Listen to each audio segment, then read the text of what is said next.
Hello, எல்லோரும் எப்படி இருக்கிறீங்க? கோயத்துலேருந்து பொல்விஜி. இன்றைக்கி என்ன சாப்பாடுனா, எங்கள் வீட்டில் கோழி சாப்பாடு. இது பாபாக்கு,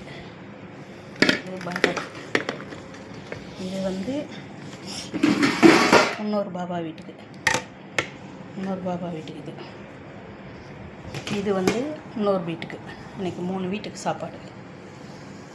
எல்லாம் வேலை ஆயிடுச்சு. காப்பி போட்டு டீ போட்டுன்னுக்கிறேன்.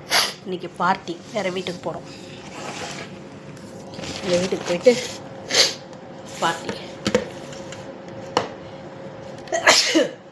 என்ன பண்ணுறது. காலையில் 5 மணிக்கு எழுந்தேன். நாளைக்கு வேலை, நாளைக்கு பார்ட்டி. நாளைக்கு எல்லோரும் வீட்டுக்கும் சாப்பாடு கொடுக்கணும். இன்றைக்கி அவங்க வீட்டில் சாப்பிட்டு வந்துட்டு இங்கே நாளைக்கு எல்லார் வீட்டுக்கும் இங்கே எப்பவும் போல் சனிக்கிழமை சாப்பாடு செஞ்சு எல்லாருக்கும் கொடுக்கணும்.